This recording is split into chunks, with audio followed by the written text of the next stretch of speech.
Hello and welcome to your go-to Detroit Pistons podcast, the Pistons Pulse, co-hosted by me, Bryce Simon of Motor City Hoops, a former D1 hooper and current teacher, husband, and father of 3 amazing kids.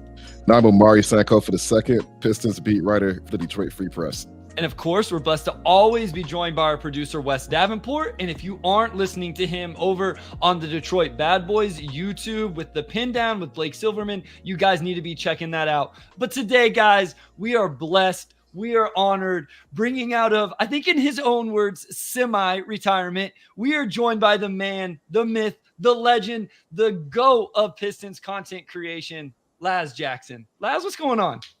I'm happy to be here. I'm excited to be here. Thanks for inviting me, Bryce and Omari. I appreciate it. I'm glad we could find a time that actually worked. We've been trying to do this for like a couple months now. But Laz, you're a busy man. Just catch us up, man. How's life? How are you doing? Bryce, we're doing potty training.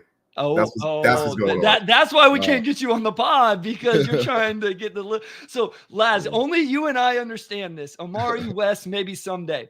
Laz, right now, me and my wife are having a staycation. So all 3 of our kids are with grandparents. Mm-hmm. We didn't leave the house. We're staying at home, just me and the missus for 3 days. If you guys aren't watching on video, go check out YouTube just to see Laz's face, because he gets it. He understands what I'm talking about just here. The right, pure Laz? joy. Like I have a staycation every day, so I can't relate, you know. How is the potty training going, Laz? Because that, like, straight up, that can get like stressful. That was some of the more like stressful times for me. We're making good progress. He will sit on the toilet and use it, but he won't let you know if he has to go or not. Gotcha. So you'll be like wandering around and you like see him and you're like, you have to go to the bathroom. He's like, no. It's like, no, you do. I see you. Like, come on, let's go. But we gotta get it right, because he has to be potty trained to get into this Montessori school. And I'm not gonna. This is the last thing, I promise. But like that's in August, and so it's like, all right, we got a timeline. Tick tick tick. Like we gotta make this thing work. So.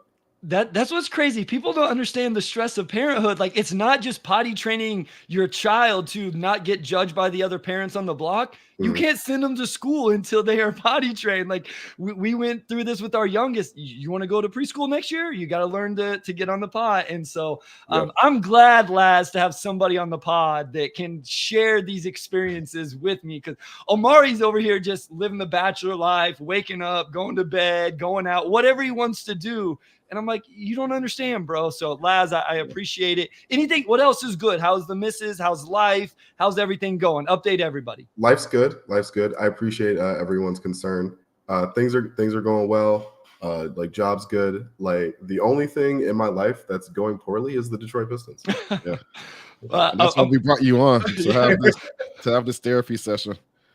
Amari, I think Hal said it in your comments, like we got to bring Laz on to talk about the 10-win Detroit Pistons. Like this, we absolutely do. We absolutely do. We've been trying to get Laz to start this disaster of the season for months, because we just need to hear it. We need to hear it, man. Like, we know you haven't been potting this season, and it's probably been nice to have to talk about this team as often. But we had to drag you out of your comfort zone, and we just really have to talk about this awful team. So, hey, we're glad we finally made it. To your greatness and in a peek behind the curtain, we've tried to have Laz on, and because schedules are crazy and all of that, we haven't been able to make it work. So we are going to talk Pistons now, because it's awesome that we got him. So, Laz, let's start with the most recent game on Saturday. We'll work from there and we'll just riff off of that. That's kind of what we do, and that's what's great about having you on. You're an expert and a pro at this as well. The Mavs game up till halftime was all right. Ausar doing a pretty good job on Luka. I think the team in general doing a good job on Luka. Luka gets it going. Second half is just a disaster. Where do you want to go with that? Ausar's defense, maybe how Cade played, kind of going toe-to-toe with Luka for a bit. Where do you want to start? So where actually I want to start is with Jaylen Duren. Okay. The shove and the technical. Yeah. And, the ejection. And I think it was a very like young guy thing, but I also think that he's falling into the trap too often of letting offense dictate his defense. Mm-hmm.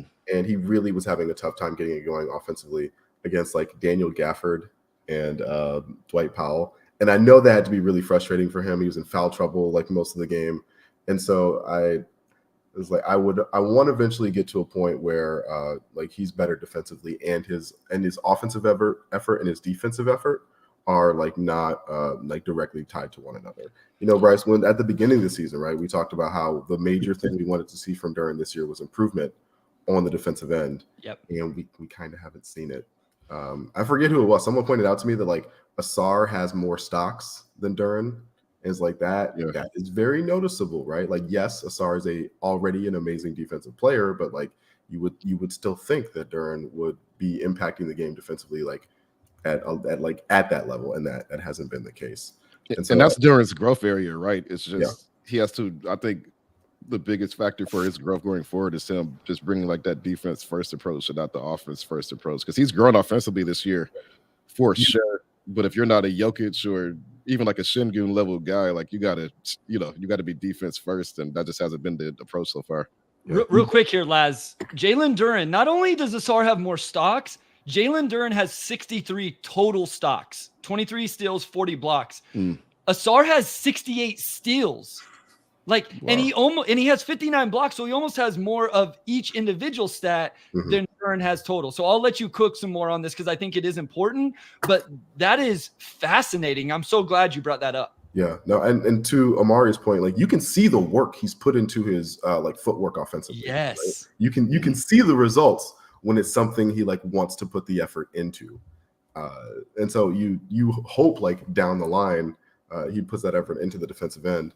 And Omari, you invoked like Jokic and Şengün. I'm thinking of like even like Domantas Sabonis, right? Sabonis, like time All-Star, like another like huge triple-double guy. And the Kings aren't going. They're probably going to make the playoffs, but like no one expects a lot of them because the defense is so poor, right? It's like if you want to have long-term success, like it has to be. You don't have to be like an elite level defense, but you have to hit like a baseline level of competency that we haven't seen from Jaylen Duren at this time. So there's a lot of issues with this roster, Laz, and we want to talk about all of them with you. Yeah. But do you think this ranks higher than maybe what people have given it credit for? I feel like in the last month, this has become a conversation. Our last episode, we talked about NBA draft stuff, and we talked about Alex Sarr and potentially drafting Alex Sarr, and then maybe you trade Jaylen Duren because – like, do you think this defensive anchor type big, if he's not going to be that, do you think that's one of the bigger quote unquote issues or something that needs to be solved, whether it's him or some other option? I do because he's such a perfect offensive pairing with Cade. Like you would like to be able to keep him around, but if he doesn't progress to that baseline level on the defensive end, that makes it a lot tougher to keep him around, right? And so this, like, as a guy who, like, I know the phrase core four has been very overused with the Pistons team. But as a guy who I think pairs really well with Cade, which is what I'm thinking about in my mind, like matters for this Pistons team, like what goes with Cade is like, you'd like him to be better on defense because offensively, like he's a perfect match with what Cade plays. And Omari, I know you want to get in on this. I was just say real quick, there is a play in this game against the Mavs where he gets blocked by Gafford at the rim, and afterwards they're both about the same spot on the baseline, and Gafford beats him down the floor and gets a wide open dunk, essentially because Duren didn't sprint back. And I'm glad you tied this all into, because I don't think we should overjudge what happened with the shoving. It was frustration, right? Like it was the offensive frustration, the foul trouble, and then he's not doing well defensively and all of that. Omari, where are you at with Jaylen Duren? We've talked about him a lot, but I think Laz brings up some really interesting thoughts here, just with the defense, his pairing with Cade, all of that.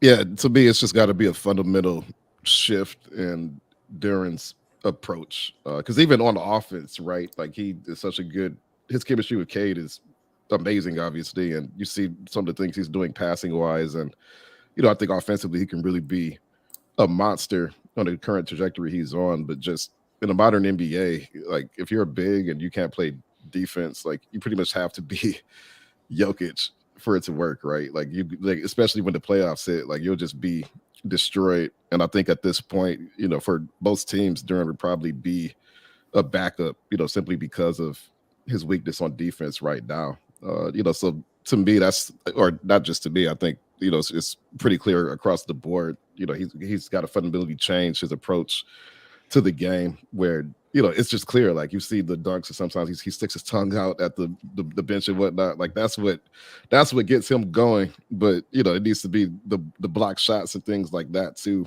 And just in 2 seasons, we have not really seen that aspect of his game outside of a handful of games, like earlier this season in Miami and Charlotte, for example.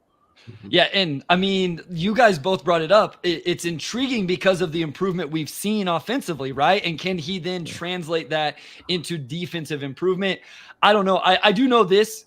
We got to bring Laz on more often because we have more live viewers than we have ever had on the podcast. Draft reaction, trade reaction, free agent, anything. So everybody watching live, thank you. If you're on YouTube, hit the like, hit the subscribe. If you're over on Twitter, find some way to support the pod. You know, either go to Apple, Spotify, on the YouTube, like, subscribe, give a rating, review, all of that different type of stuff. All right, Laz, you've talked about defense, so we could talk about Ausar.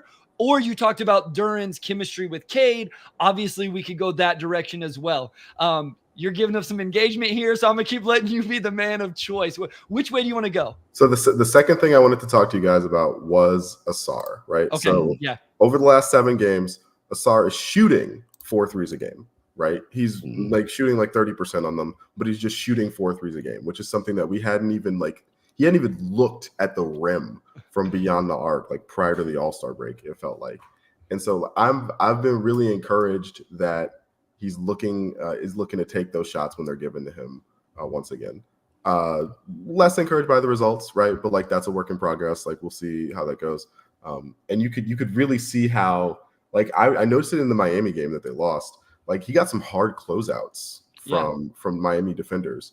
Because he'd made like, I think they showed during the broadcast, he made like 6 of his last 12 threes or something. And so like when he's able to draw closeouts, you could really see the like downhill playmaking. You could see the rim pressure. You could see all the great stuff that's about his offensive game. But that doesn't get to shine when guys just like kind of lay off him and like let him shoot, right? And so I've been encouraged by the shots. I think like it's in a place that's improving, and honestly, like him being willing to just like take this time at the end of the season to try this stuff is really encouraging, and it's something I think to build on for next year, right?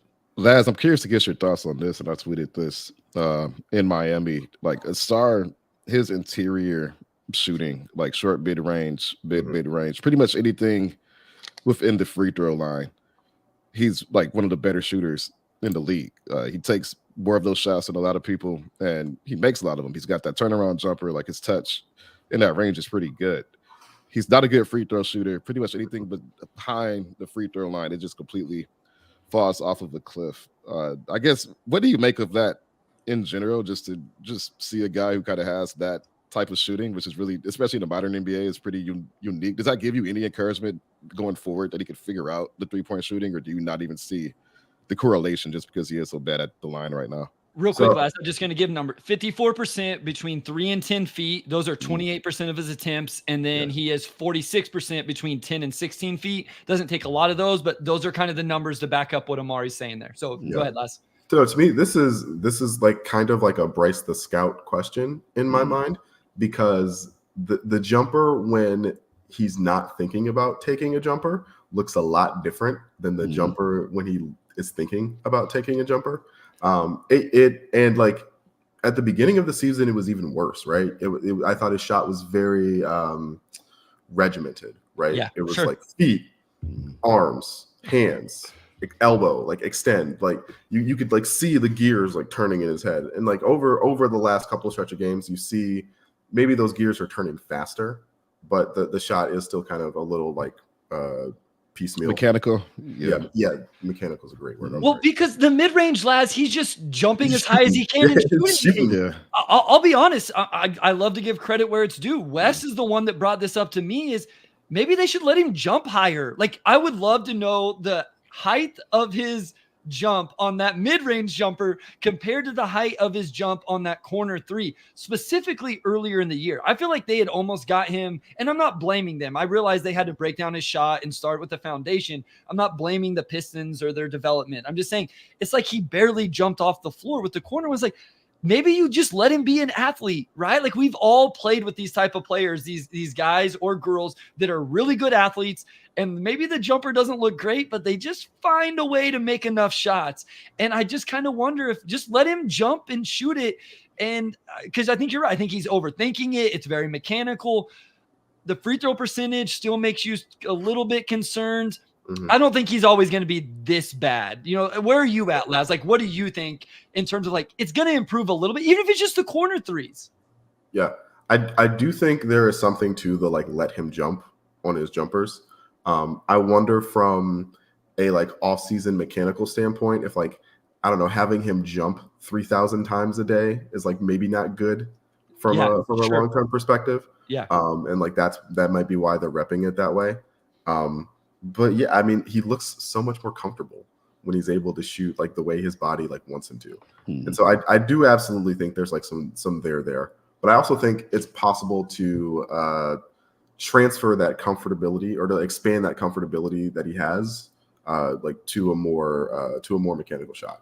Right? I think he as he practices it more and gains comfort with it, I think like that's what we're seeing from the beginning of the season to now, right? Like he's gotten more comfortable with the more set shot, and we're seeing elevated results. Still not good results, right? But elevated. Results. He was shooting like 17% or something from three on the year earlier this year, and so like even 30% is a big jump.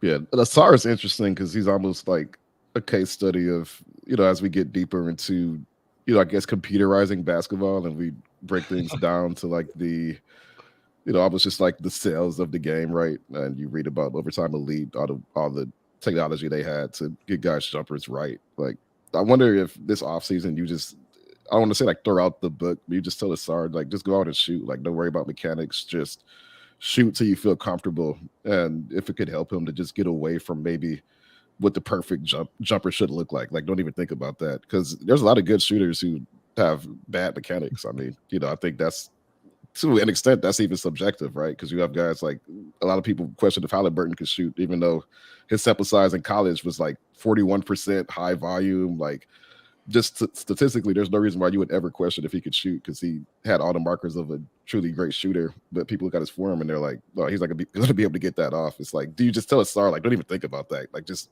take as many jumpers as comfortably as you can this summer, and then come back, and does that help you?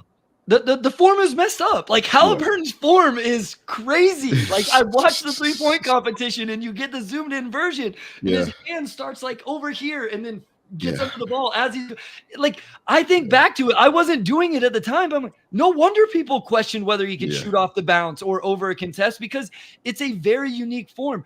I agree. Like, I'm with this though, Omari. Like, let him be an athlete. You drafted him number 5 because he's a crazy athlete and a crazy worker. Just go let him be an athlete and kind of figure it out naturally. Laz, I want to ask you about his defense though, because I think he burst onto the scene, started at Summer League. He works hard, the defensive playmaking, he'll take tough matchups.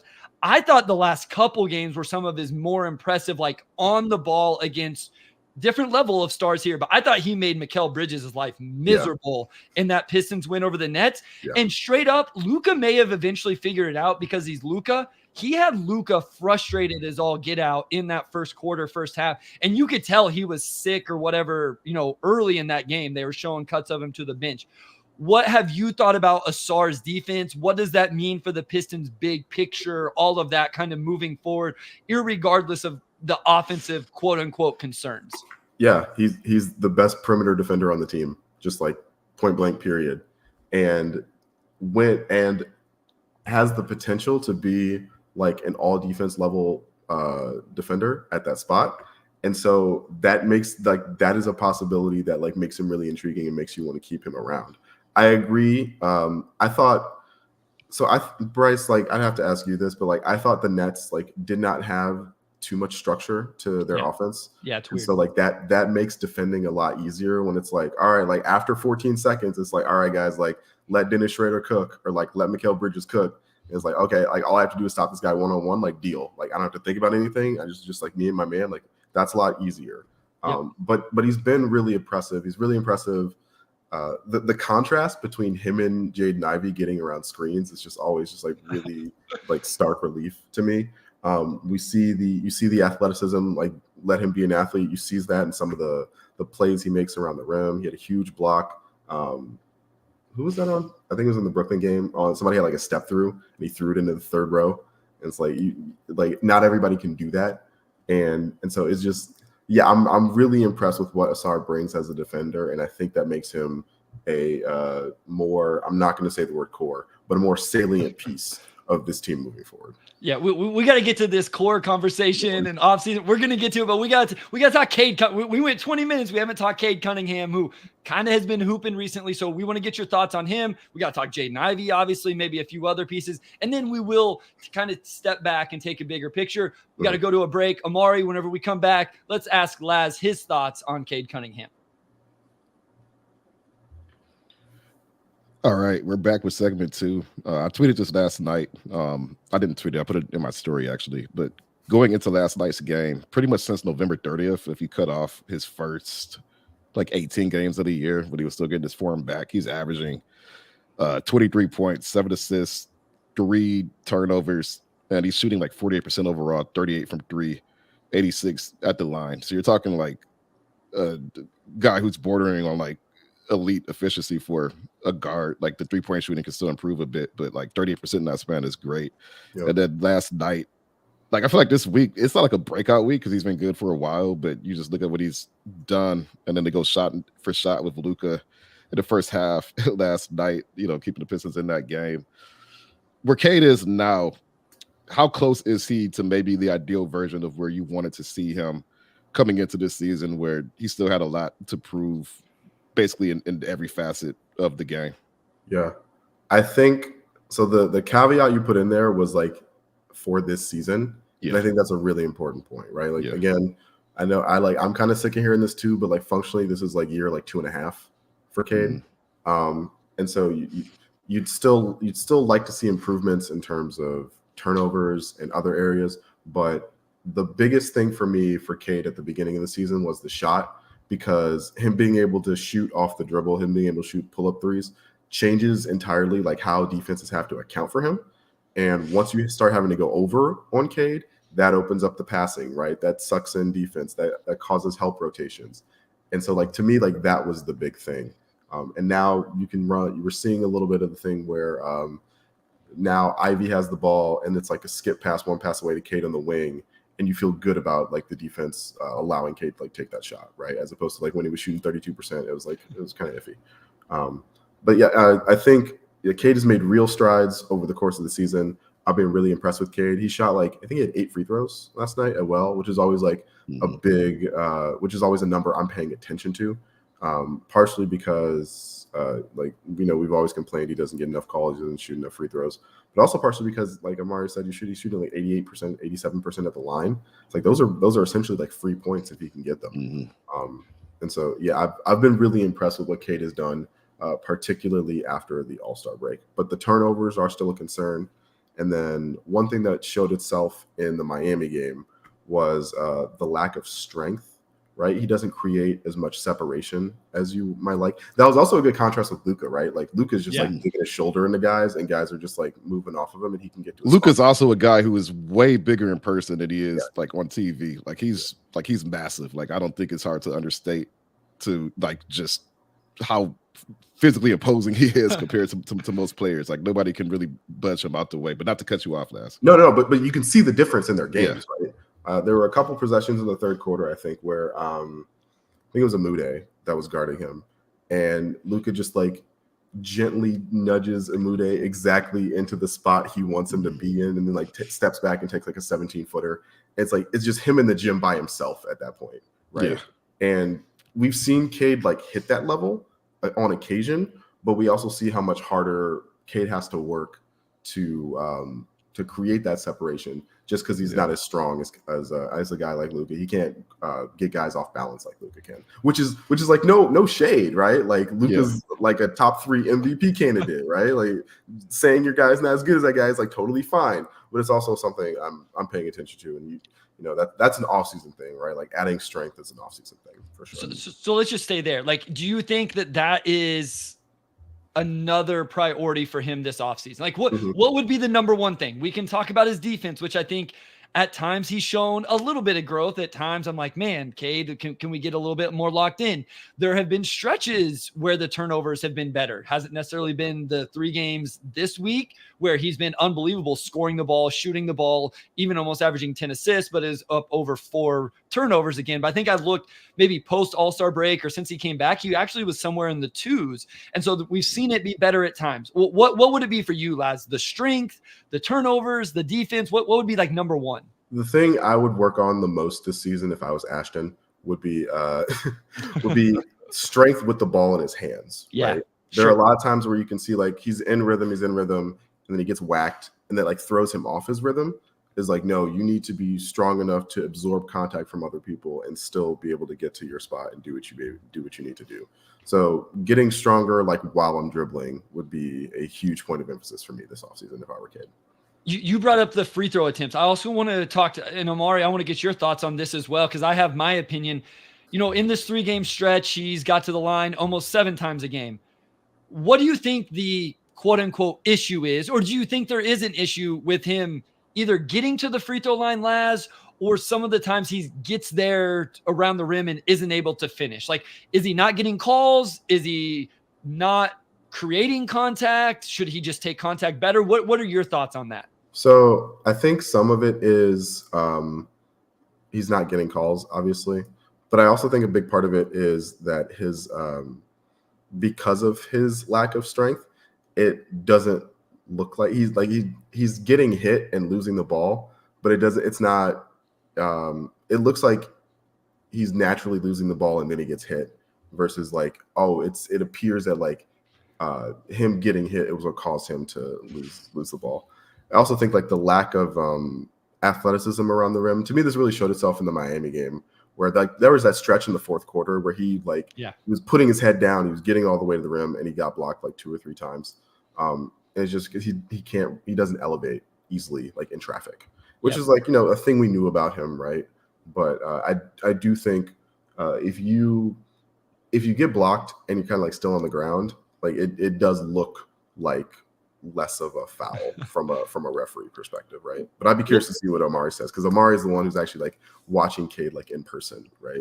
Real quick, I mean, there's less lower body to take contact in those situations, right? Whenever you're not getting off the ground. So yeah, Omari, what are your thoughts in terms of just need to get stronger, just needs to finish, needs to get the calls? What is it?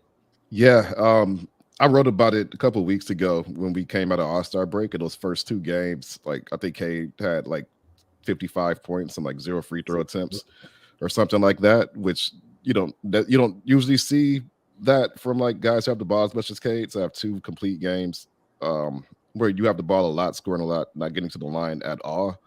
I dove into the numbers just to kind of make sense of it, and that was different from the norm this season. Cade has gotten to the line much more this season than he did as a rookie. And when you look at his shot profile, I think that explains some of it. Cade does take more shots from mid-range than a lot of guys. You look at players like Tyrese Halliburton, some other guards who are a little bit more shot heavy and don't get to the rim as much. And, they're not taking 8-9 free throws a game. You see that more so for guys like James Harden, obviously guys like Embiid and Giannis who are living in the paint. But a lot of guards are not quite at that level. And usually the ones who are guys like Ja, like Jaden Ivey is actually one of the best at drawing fouls this season, but guys who live in the paint. And Cade's not that type of player, and I don't know if he ever will be. So he's averaging about 4.5 free throws this season. Even with an improved whistle, I don't know if he ever gets much higher than like 5.5 or 6. Like that might be his max. So that's still, a pretty big difference, so something he could shoot for. But I just think with his shot profile, and I think just the fact that he's a 6'6" guard who, I don't want to say he doesn't play like he's 6'6", but he's not like a super, super physical guard. And he could add, I think if he adds strength, that would help. But I think people should probably lower their expectations long term, probably for what his growth level is there. Because you look at his shot profile, I just don't know if he's the type of guy who's ever going to get to that level. So there's still some improvement he can make, but he's already improved a lot. And I just don't know if he's ever going to improve significantly more than where he's at right now, outside of just getting a better whistle. So Always Learning says Cade takes mid-range because he struggles at the rim. Yeah, I mean, I think, Laz started off, Omari, you're saying it, like it is kind of just who he's going to be. I think that's why I've always encouraged and wanted to see him take more threes, even if he was shooting at 32, 33%. Part of his all-around offensive game was going to have to be him knocking down perimeter shots. I want to ask this question from Aruna, and then I want to talk about Jaden Ivey. We got to get into him as well. But he says for Cade, what assist to turnover ratio are we looking at? So Laz, where's kind of that point? I mean, you can go 2-1. Like I would say somewhere over 8 and under 4, right? Like I think I can live with somebody over 8 assists, under 4 turnovers. Sorry. But like, I don't want to end 4 turnovers. Somebody that handles the ball as much as him, you're probably going to be in the 3s. Yes, something in the 2s would be ideal, but I don't know that we're going to get there. Yeah. So the reason I made the face, Bryce, is because like literally I was going to say 8 and 3.5. Right? Okay. That's literally the exact same thing I was going to say.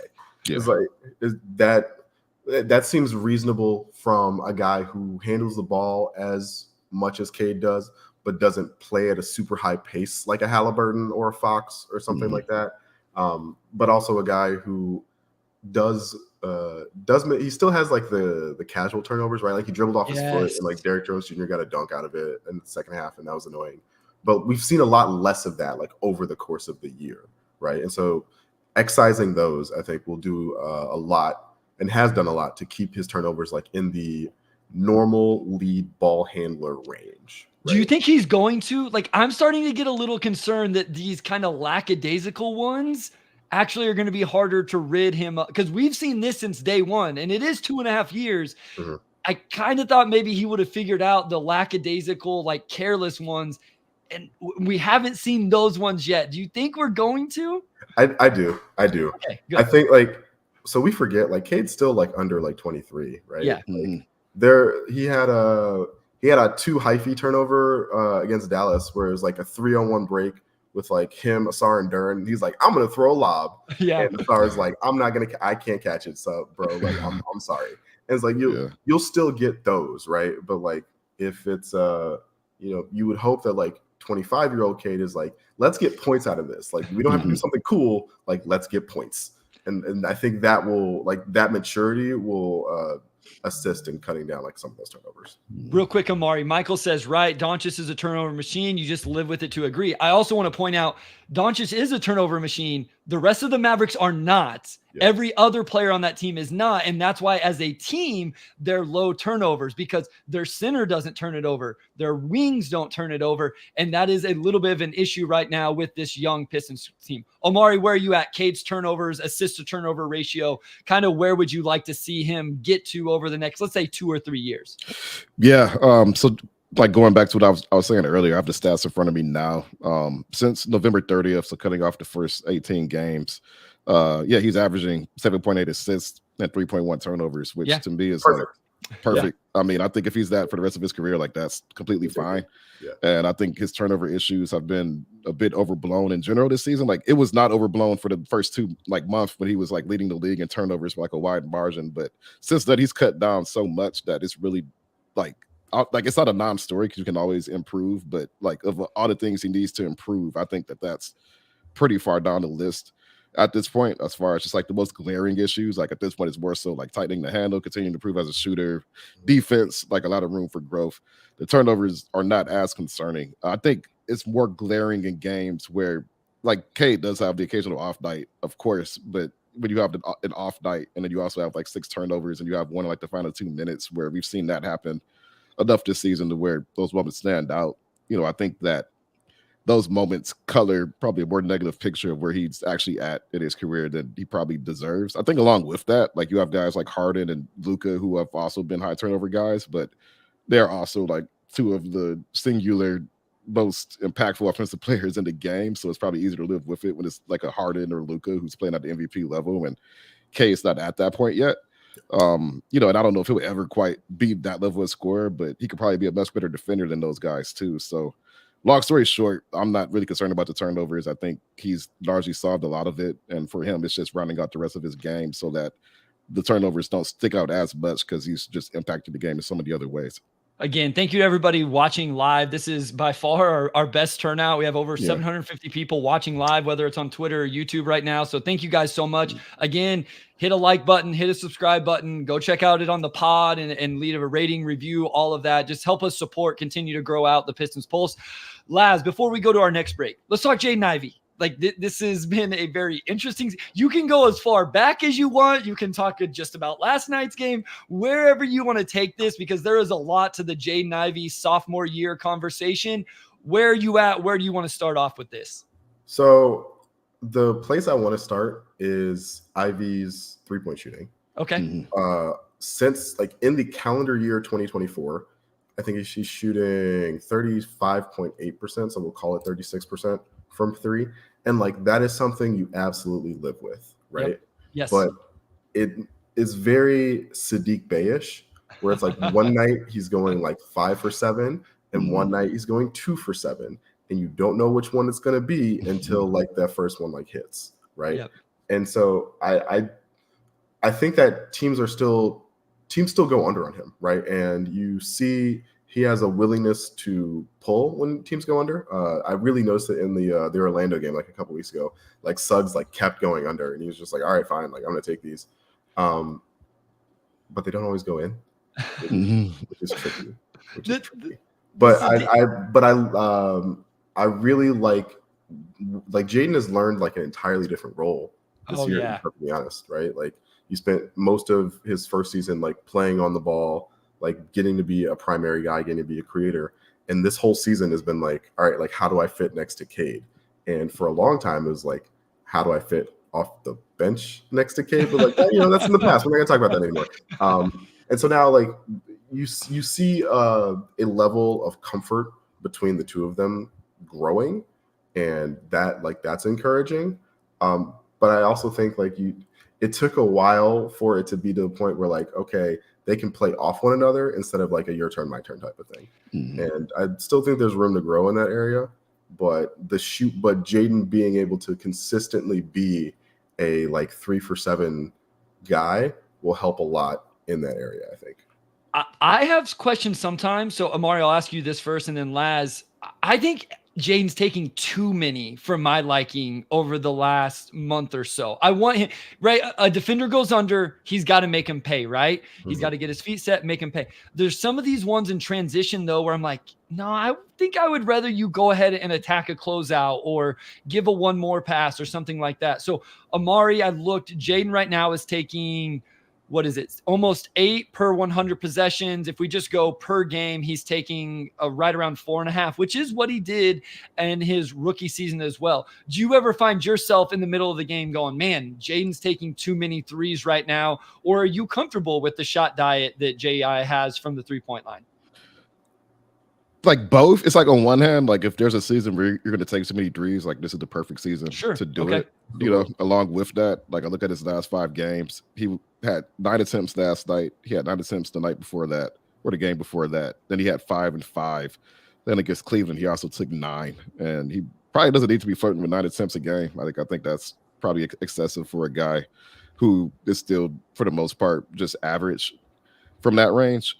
But with that, like I still think the 3 ball is probably one of his biggest keys for success going forward, and also just to fit alongside Cade. So I don't find it hugely problematic. I think for him, it's just more so taking the right threes. Like there's games where he'll get off to a bad start, and then he takes like an off balance one, and it's like, well, that's not going to go down, So I also think with him, like I feel like his first quarters tend to dictate the rest of his nights. Like it doesn't sound like he shoots himself into a rhythm that much. It's either like he's knocking them down early or they're just not falling at all.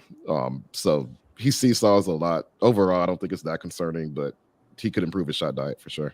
All right, Laz, what are your thoughts on that? Just in terms of the ones he's taking, the amount he's taking. So the amount is like okay. So it's funny. I think the streakiness is just my thing, right? So like since the Portland game that he made 7 of 7.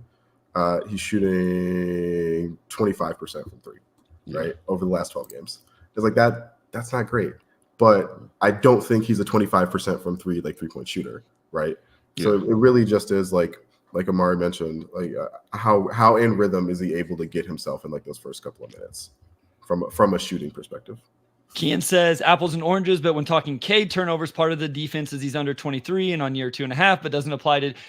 I do think we applied that to Duren's defense. Like maybe we didn't, preference it in the same way, but I think the difference there is that like we talk about Cade's turnovers as a thing, right? Yeah. But we also agree that it's gotten better like as the year has gone on, and we talk about Duren's defense as a thing, and we haven't seen that improvement. Over the course of the season. That's the big difference in my mind. Yeah, and he has gotten a lot of minutes, and so you would just hope to see some improvement. Like I put in my game notes, like every once in a while in a ball screen defense, you'll see better hand activity. Like he's putting it in the pocket passing window, and then sometimes he's not as active, like all of those type of things.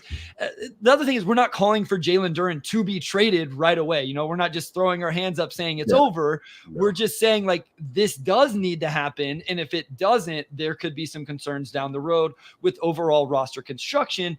And Kian, always appreciate it. Says, okay, fair. Thanks for explaining. Always love the interaction, guys. And we'll try to be as unbiased and fair with our conversations as possible. So thank you for the question and throwing that in there. But speaking of roster construction, Omari, let's go to break. When we come back, let's get Laz's thoughts on the trade deadline. What did he think of the trade for Simone Fontecchio and the outcome from that? Haven't saw a lot of Quentin Grimes, but did Laz think that was a good deal? And plenty of other moves to discuss. We'll dive into that right after this.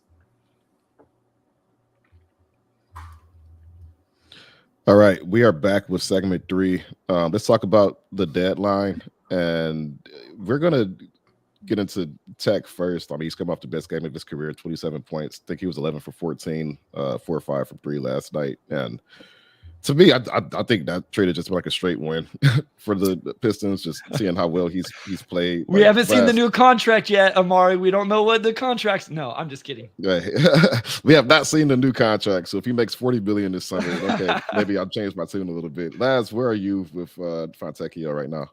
I love Fontecchio like in his role, right? Yeah. I very much think he's like a great role wing player. I think at times, because he's the best only movement shooter they have, like they'll bust out some sets, and then you're like, okay, like we've run like some floppy for Simone Fontecchio like twice, and it's like is this what we're really doing? But like I understand why they have to do it from a balance perspective. But I also like that he gives effort on defense. After Ausar was ill, he got the Luka assignment, and I thought he did like as good a job as you could expect a guy in his position to do, right? He's that's happened to him before. He what game was that? Oh my goodness. When they were playing the Clippers, he got the Kawhi assignment. Okay. Sure. I was like, okay, they're gonna put Tech on Kawhi. Like, let's see how this goes. And it didn't it went like okay, right? Like he didn't get flambéed, which is like, hey, like that's kind of good actually. So I was a big fan of the Fontecchio trade. The other thing I will say is that like, yeah, that's pick like 32 or whatever, but like they can't absorb another like young dude, right? Yeah. Like they needed a more established guy. And so like, yeah, from a purely value perspective, like I didn't love it, but from a like what kind of product are we going to put on the court like next season and beyond, like it made a lot of sense to me. Yeah, I mean, that's a perfect way of saying it. You're already going to add another top 5 pick, which maybe we'll talk about if we get a little bit of time here in a bit. And then you're going to add another one that, like you say, there's just not enough minutes for all of these guys if you're going to prioritize Cade and Ivey and Ausar and Duren and Grimes and Stu and on down the list. Like, there's just not enough minutes. I think Fontecchio, like, this looks like a real win. I guess my question then is, Laz, and I'm glad you brought up the defense because, yes, Luka went crazy. You didn't bring Fontecchio to guard that guy. You just brought him in to be competent. And you can hear him on the broadcast saying like low man. Like, so he's communicating defensively. I think he's been a little bit better off the bounce than I thought. Like he's done a little bit of that I didn't think. So thoughts on that, Laz? And then also, I guess we can talk a little big picture here in terms of starting lineup. I think Fontecchio should be in the starting lineup. And I don't care whether it's over Ausar or over Stu. After what we saw against the Mavs, I would probably say Stu because I think the defense Ausar brings is really valuable. So thoughts on Fontecchio off the bounce, and then also kind of drive that into potentially him in the starting lineup and where you would go with that. Yeah, I think Fontecchio, if he gets an advantage like created for him, like he can definitely like take advantage of it. Yeah. He's 6'8", so like he's bigger than you think. He's not like an elite athlete, but he's a pretty good athlete. Yeah. And so like if the defense is in rotation, like he can definitely take advantage of it. Do I want him like operating like in isolation? Like not particularly, but you're right, Bryce. Like he has been. Actually, it's interesting because like every time the Jazz played against us the last couple of seasons, I'd be like, that Fontecchio guy's like not bad actually. And now he plays, and you see like a little bit of like, oh, okay, it wasn't just like when he played against us. Like, no, this is legitimately like he's a good NBA player. So yeah, no doubt. I've also been impressed by his handle. Like he's been able to take guys off the dribble a bit. Like he's shown some playmaking chops. But there's a lot more to his game. And granted, I've only watched the guy whenever they played Utah, which is twice a year. So I'm not sure how much of that he was showing in Utah, but he's like his handle's been good. I've been happy to, just seeing the way he's been able to get to the rim. Like I'm looking at cleaning the glass now. Like he's 24 of 36 at the rim as a Piston, which is fantastic, especially considering that he's usually the best floor spacer in any lineup he's in, right? So you could just see the upside from there, right? Like let's say you could add other guys who could add what he brings, and you put those guys around Cade, and then you start to see the makings of a much better functioning offense. I also throw out that when he was starting, the Pistons were like a league average defense. So there's a lot of evidence in favor of Simone having that type of role with this team. All right, I don't want to ask Laz about any other specific. We haven't seen enough of Grimes yet, and I don't think we've seen Grimes at his best, even whenever he did play. Like he wasn't necessarily making shots. To ask individual players, I want to ask you this. I want to get your thoughts, and Omari obviously as well. Do you think the front office learned anything from the offseason, the start of the season, and then the moves that were made at the trade deadline? Like, did you see some sort of progress, I guess, in terms of what they valued, in terms of what they did this offseason, than what they did at the deadline? Anything that gives you some hope or think that their mindsets changed or progressed? So kind of no. But okay. I think they did fine at the deadline, right? Like, okay. Like we just talked about how we're a fan of Fontecchio, like in that role. I like the concept of Quentin Grimes, like if he ever plays. But so not to the bad boys, Detroit Bad Boys horn, but like Sean Core had a really great tweet thread post deadline that was just like, hey, like Troy Weaver is like, it's been 4 years. Like Troy Weaver is just a really reactive GM, right? And he needs to see it like on the floor in order to react. You think back to at the very beginning of his tenure is like, hey, like we should probably get a lob threat for Cade, right? And it's like, oh, like, okay, it's like, oh, it took like 40 games in the trade deadline. It's like, oh, okay, we need like Marvin Bagley because Cade needs a lob threat, right? And it's like, oh, we should probably get some like Caden Ivey like probably needs some spacing, right? And it's like, oh, okay, well, yeah, like, yeah, we'll turn Kevin Knox into like Fontecchio, right? And it's like, oh, we need some guys who can play both offense and defense, right? So it's like, okay, well that's Fontecchio and Grimes. It's like these are things that like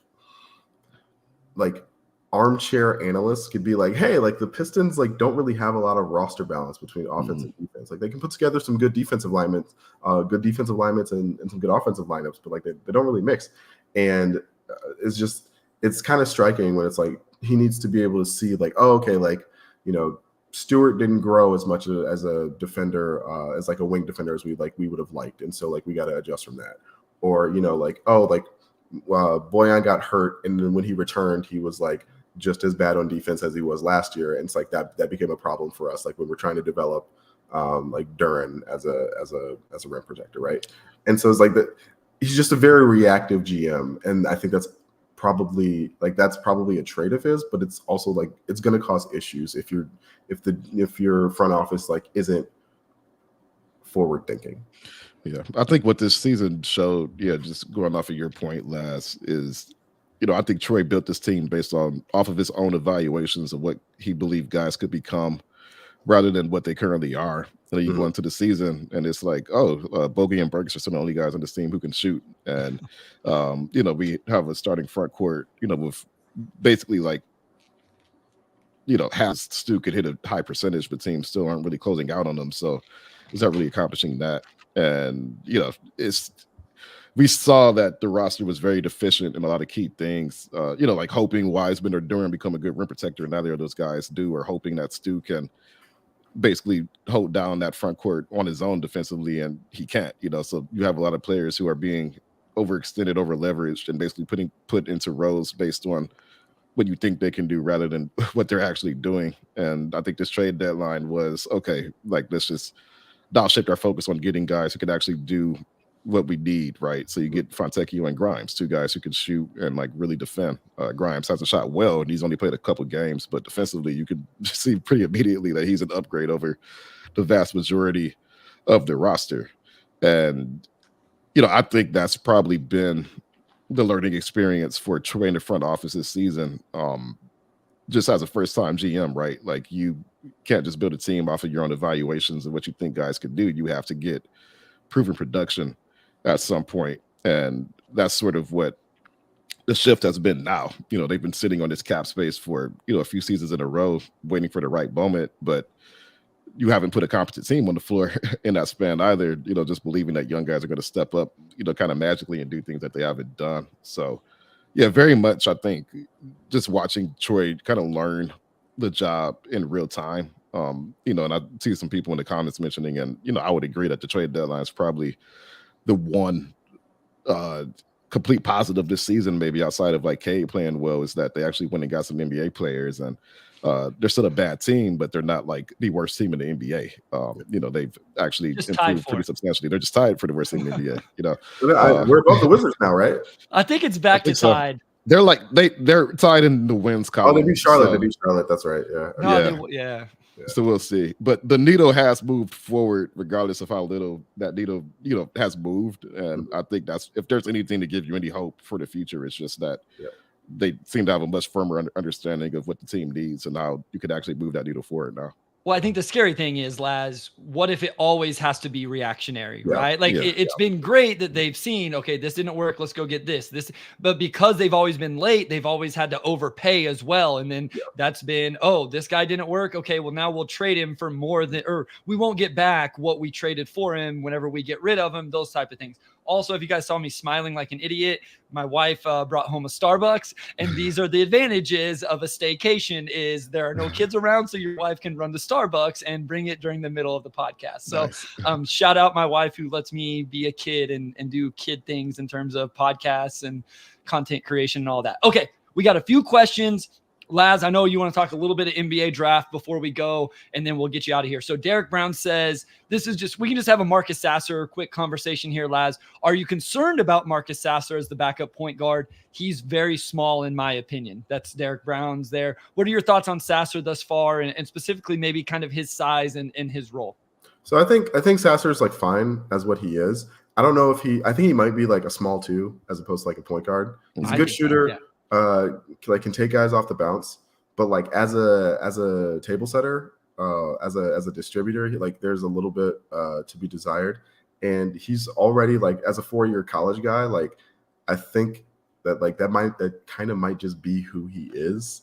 And so like I'm not down on Sasser. I like him in his role, but I also like if they went in a different direction at backup point guard, like I wouldn't be like super duper torn up about it, right? I'd be like, it's a little bit of a waste of a first round pick if they go in a different direction, which would be another like front office, like, hey, like, oh, we didn't like quite see this coming. We just kind of, it's like we took this guy based on what we thought he could be as opposed to like what he actually was. But all that is to say, I like Sasser. Like I'm fine with him as the backup point guard for now. I think a lot of the issue with Sasser is just that he's being miscast. Like there should never be a lineup where he's the primary ball handler, the only ball handler, not just primary, but only. Like and that's and I think that magnifies his flaws. Like he was drafted because he's an ideal player to put next to Ivey and Cade because he could do some secondary ball handling and he can really shoot the ball. But like it's like him and Grimes. But if it's him and Grimes, the thing will work. And Fontecchio off the bench, like that lineup just doesn't make sense. And that's it just doesn't work.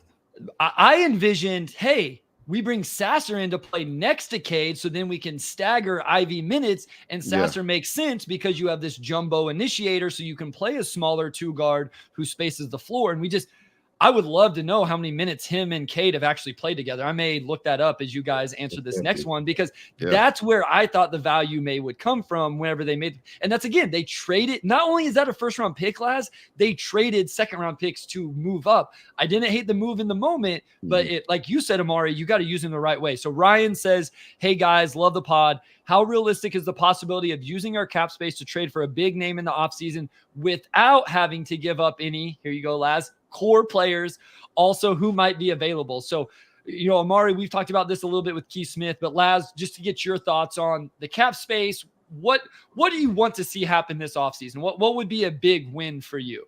That's a really good question. I think like the way to go is probably to trade for a more established wing player so that either Ausar or Stewart isn't starting, right? And like Tobias Harris is a name that's been like floated out there a lot.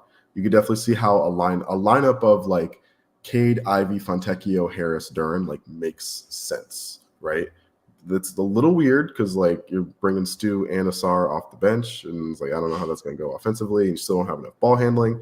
But like I do think wing is where they're really deficient, and so I think that's where I would like to see them focus their efforts this offseason.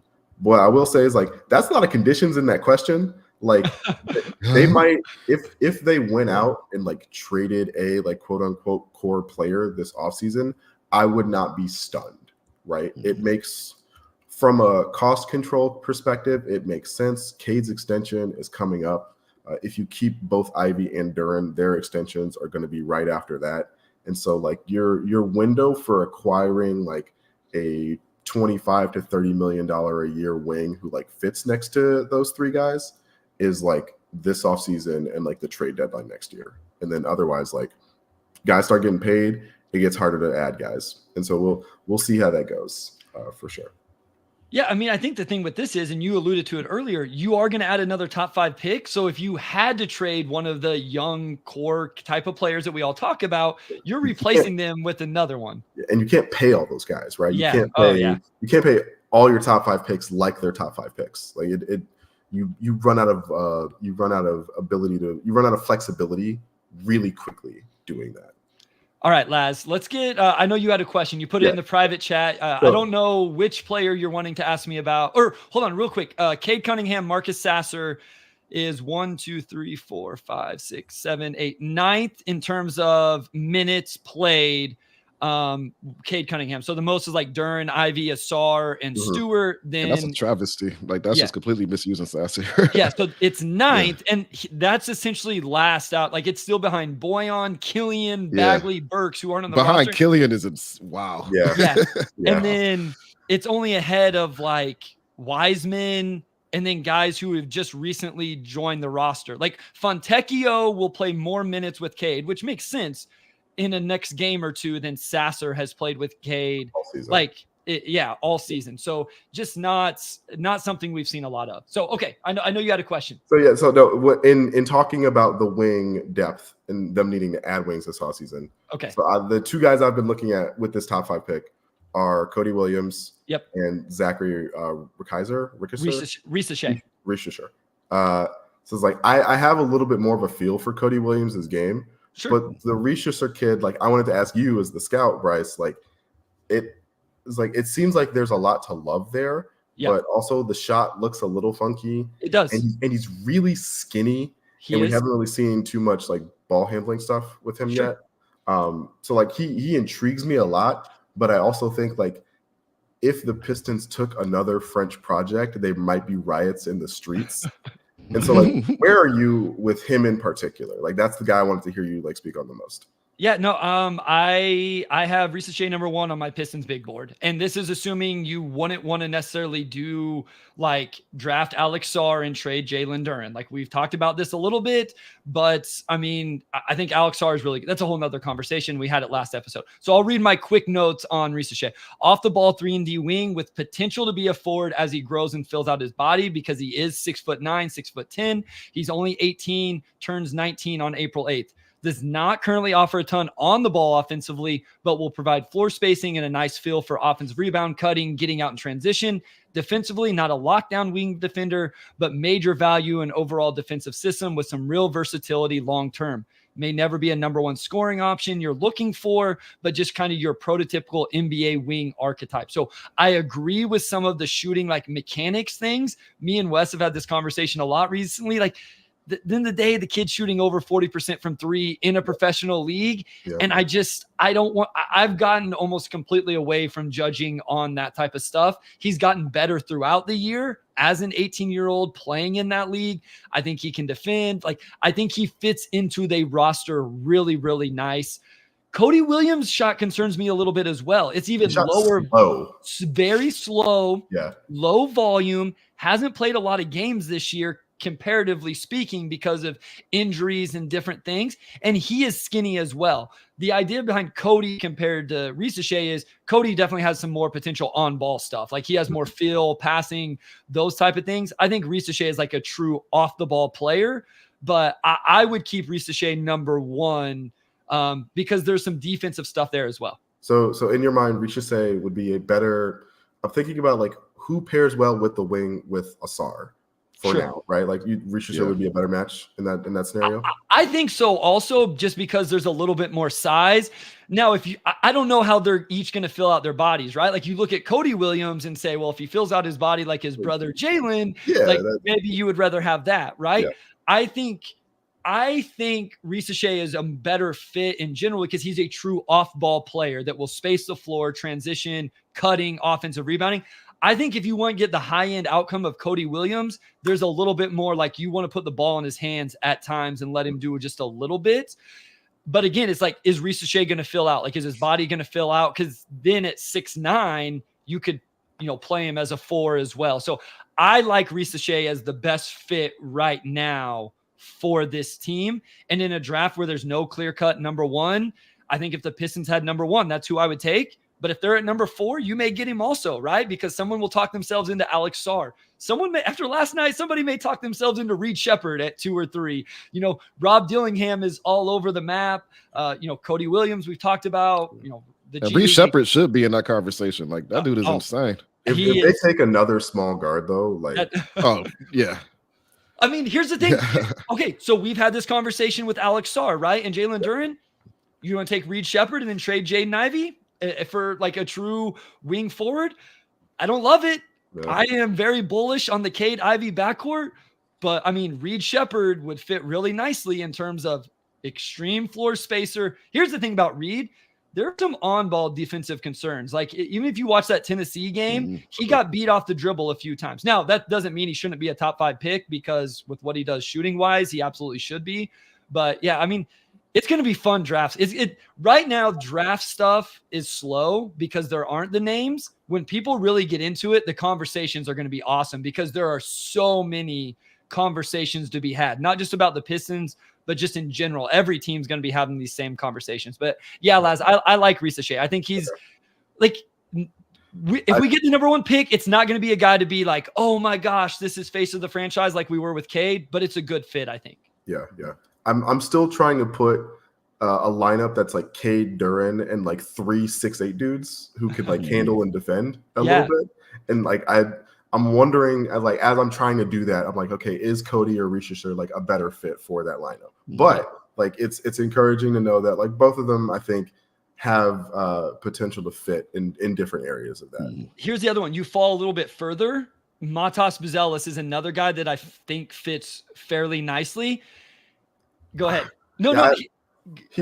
I'm glad to see the shooting improvements like over the course of the G League season.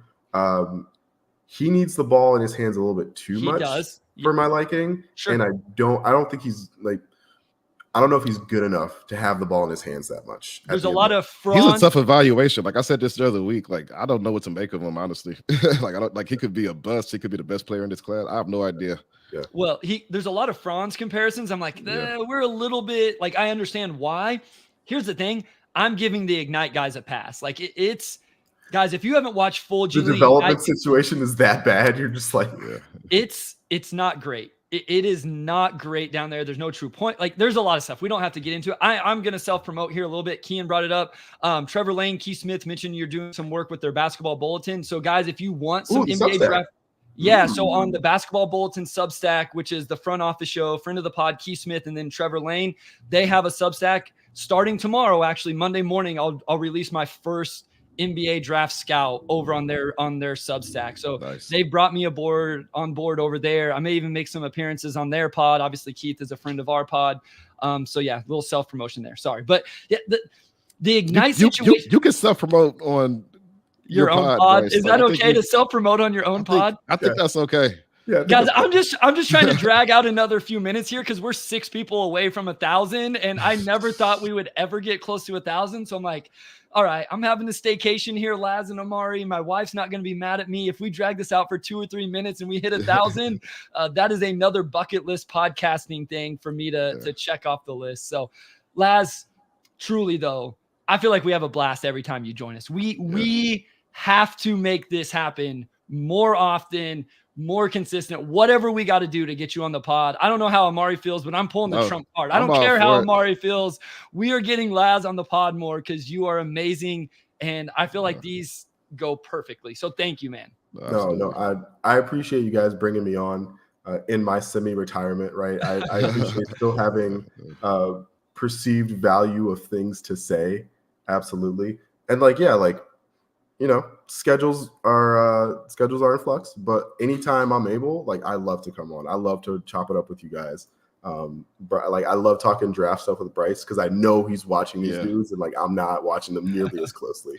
So I really appreciate your time. Thank you so much for having me, guys. Laz, it's always a blast, man. I've talked about it on here, but just being my Pistons, brother at the state dudes all the way back in 2012 when I first got there, and everybody was like, "Oh, you got to be you had just left." Everybody was like, "Oh, you got to be Laz." Laz, you were known as the Pistons guy, and we would love to have you on. Whenever you want to come on, we'll definitely have to get you on again. Laz was absolutely the standard whenever I joined this world of Pistons content creation. I wanted to be Laz Jackson when I first got into this.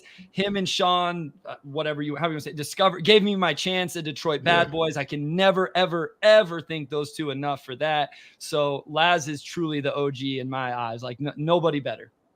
No doubt. And I also respect that you were able to pull away this season and not have to do this, because now you have a lot of thoughts to share whenever we bring you on, right? You have all these thoughts that I've just been stewing for a while, and that's what we need. We need that. I've been stewing on this for a while, and now I could just unleash it, unleash energy. And thanks to everybody who tuned in as well. We just got to 999. I'll go ahead and round that up to 1,000.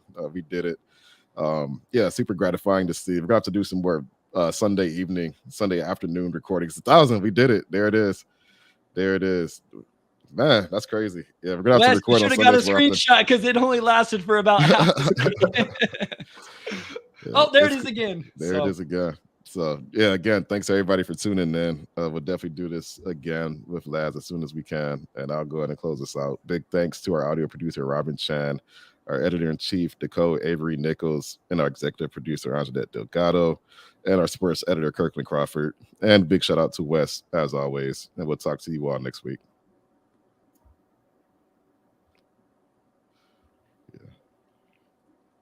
That's insane.